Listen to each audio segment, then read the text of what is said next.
Heart attack করলে তখন এই ইনজেকশনটি ইমার্জেন্সি পুশ করতে হয়। তাহলে এই ইমার্জেন্সি বেসিসের একটা ইনজেকশন, এটা 2024 সালের নভেম্বর মাসে মেয়াদ শেষ হয়ে গেছে। এটা ফ্রিজে সংরক্ষণ করে রেখেছিল। খুবই জরুরি রুগী যদি হঠাৎ করে আসে নিয়ে যায়, পুশ হয়ে যায় এটা, তাহলে তার ক্ষতিগ্রস্ত হবে না, তার জীবনহানি হতে পারে।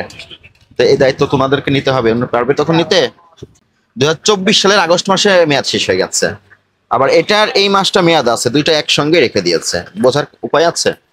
খুবই খুবই সেনসিটিভ এটা, হার্ট অ্যাটাকের ইনজেকশন, এটা ভ্যাকসিন, খুবই সেনসিটিভ। এটা ডায়াবেটিসের খুবই সেনসিটিভ ওষুধগুলো।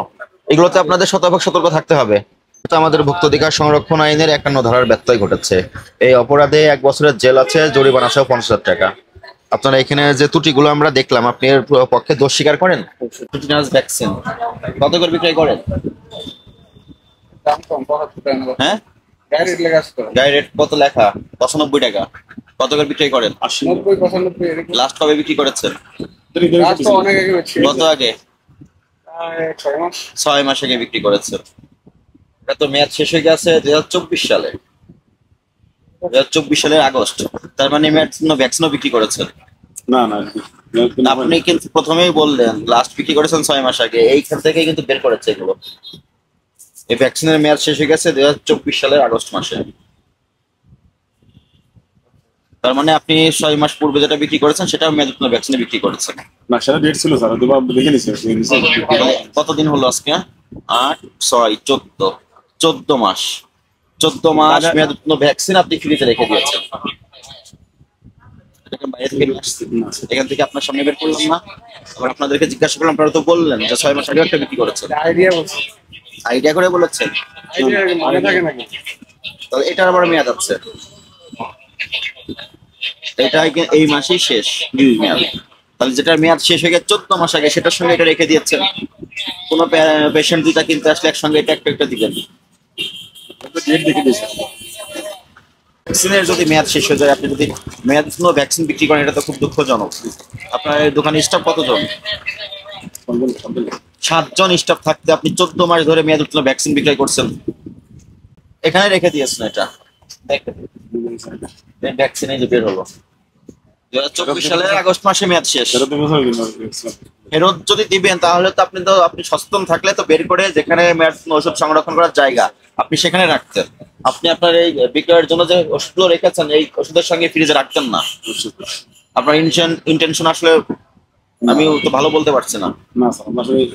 আমরা আরো আগে সবাই আসছে, এখানে যেটা রাখলাম ওটা কোথায় দিলেন? এক জায়গায় রাখেন। এখানেও মেয়াদ দেওয়া আছে। Batch number, manufacturing date, expire date. 2024 সালের আগস্ট মাসে ভ্যাকসিনের মেয়াদ শেষ হয়ে গেছে। ব্যবহার করেছে। এটা কি ওষুধ? আপনারা কিন্তু প্রথমে বলেছেন বাইরে কোনো ওষুধ বিক্রি করেন না।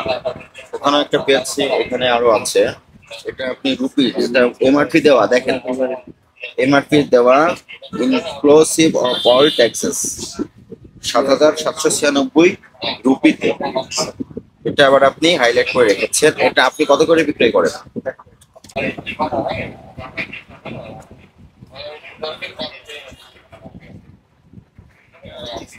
এটাতে এমআরপি থাকতে হবে, বাংলাদেশি মুদ্রায় এমআরপি থাকতে হবে, এবং যিনি ইম্পোর্ট করেছেন তার সঠিক তথ্য থাকতে হবে এখানে। আপনি ইচ্ছামাফিক মূল্য বসে বিক্রি করতে পারবেন না। বুঝতে পেরেছেন? প্রত্যেকটা একই প্রবলেম। কত চলে এখন বছর? 2025। এটা তো 2024-এর নভেম্বর মাসে মেয়াদ শেষ হয়ে গেছে। কার্ডিনেক্স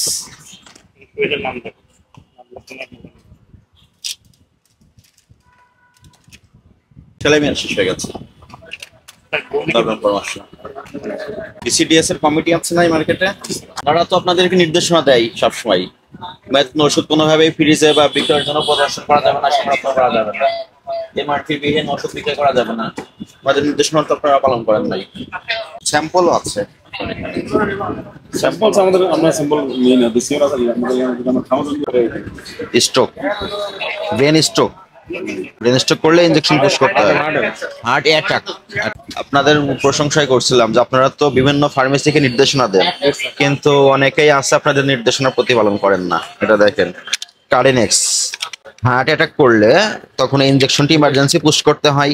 তাহলে ইমার্জেন্সি বেসিসের একটা ইনজেকশন, এটা 2024 সালের নভেম্বর মাসে মেয়াদ শেষ হয়ে গেছে। এটা ফ্রিজে সংরক্ষণ করে রেখেছিল, এখান থেকে ওনার সামনে বের করেছি। তাহলে এটা একজন খুবই জরুরি রুগী যদি হঠাৎ করে আসে, নিয়ে যায়, পুশ হয়ে যায় এটা, তাহলে তার ক্ষতিগ্রস্ত হবে না, তার জীবনহানি হতে পারে। তো এই দায়িত্ব তোমাদেরকে নিতে হবে। পারবে তখন নিতে? টিটিনাসের ভ্যাকসিন ওনার ফ্রিজ থেকে বের করেছি। ভ্যাকসিনেশন দেখেন, এগুলোর মেয়াদ শেষ হয়ে গেছে। কোনটা এটা? যে দুটার মেয়াদ শেষ হয়ে গেছে এখানে রাখছিলাম, সেই দুটা কোথায় গেল? দেখেন, 2024 সালের আগস্ট মাসে মেয়াদ শেষ হয়ে গেছে। আবার এটার এই মাসটা মেয়াদ আছে, দুইটা একসঙ্গে রেখে দিয়েছে। বোঝার উপায় আছে? এই যে কলমটি লেখা দেন তো 24 আগস্ট হইবে, মানে আমরা সবাইকে বলে দিলাম না এইভাবে করার জন্য, কইলে এই জিনিসটা হইতো না। এই দেখেন, আমি আমার থাকার মধ্যে সব এইগুলা মানে আমাদের নির্দেশনা ছিল ডেট যদি শর্ট হয়ে যায় কত মাস আছে মার্কার দিয়ে উপরে লেখা। এই দোকানে ওনাদের 7 জন স্টাফ, একটু দেখাই দেন না, দেখাই দেন। প্রত্যেক দিন যদি একজন করেও দেখে তাও কিন্তু এটা অনেক ভালোভাবে একটা ফার্মেসি হয়। ওটা 24 কত? আরো দেখেন, ওই আমাদের কলমটা দেন, আমি লেখা দিই। 24/8 24 এই যে দেখেন কিভাবে ইজিলি, মানে 25টা 24 তো গেছে কে অলরেডি, যেটা 25 যেগুলো। আর একটা জিনিস আপনাকে বলি, ওনাকে আমি প্রথমে বলেছি যে আপনাদের এখানে বাহিরের ওষুধ বিক্রি করেন কিনা, ওনারা বলেছেন যে না, বিক্রি করেন না। কিন্তু যখন ফ্রিজ চেক করলাম, দেখ এগুলো হচ্ছে ইন্ডিয়ান ইনজেকশন, এগুলোতে কোনো এমআরপি দেওয়া নাই, কোনো এমআরপি দেওয়া নাই। রুপিতে মূল্য আছে একটা, তাহলে এটা বৈধ একজন আমদানিকারকের মাধ্যমে এসেছে। একটা এমআরপি থাকবে, সেই এমআরপিতে আপনি রুগীদের কাছে বিক্রয় করবেন। যদি এমআরপি না থাকে, ওনারা ইচ্ছামাফিক দাম ধরে বিক্রি করে দিচ্ছেন, এটা অন্যায় হচ্ছে। এগুলো দেখেন, এগুলোই দেখেন, কোনো এমআরপি নাই। এমআরপির যে অংশটুকু ছিল না, ওরা কেটে ফেলেছে, পাশ থেকে তুলে ফেলেছে। আরেকটা বক্স আমি দেখালাম,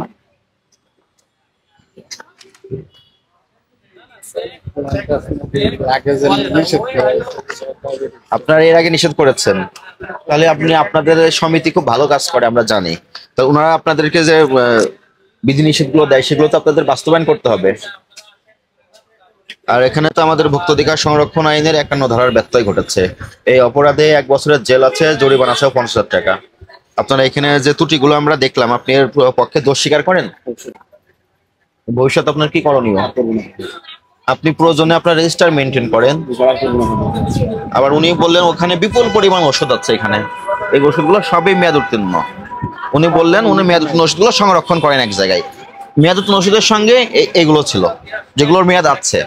তাহলে যেটার মেয়াদ শেষ হয়ে যাবে সেটা বিষ হয়ে যাবে, তার সঙ্গে আপনি ভালো পণ্য রাখলে সেটাও বিষ হয়ে যাবে। এটা ঠিক হয়নি আপনার সংরক্ষণ করা, বুঝতে পেরেছেন? আর ওনার 6 নম্বর যে শর্ত ড্রাগ লাইসেন্সের, উনি ফিজিশিয়ান স্যাম্পল রাখতে পারবেন না, উনি ফিজিশিয়ান স্যাম্পল রাখছেন।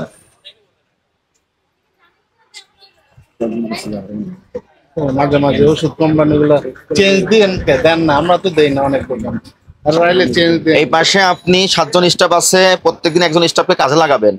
এই সাইডে একদিন, এই সাইডে একদিন, এই সাইডে সব চেক করবেন। মেয়াদ উত্তীর্ণ কোন এগুলো খুবই সেনসিটিভ। এটা হার্ট অ্যাটাকের ইনজেকশন, এটা তিনটা জিনিস ভ্যাকসিন খুবই সেনসিটিভ, এটা ডায়াবেটিসের খুবই সেনসিটিভ ওষুধগুলো। এগুলোতে আপনাদের শতভাগ সতর্ক থাকতে হবে। আজকে সতর্কতামূলক আপনাদেরকে 20,000 টাকা আর্থিক জরিমানা করলাম, ভবিষ্যতের জন্য এই ধরনের অপরাধ আর না হয়। ঠিক আছে?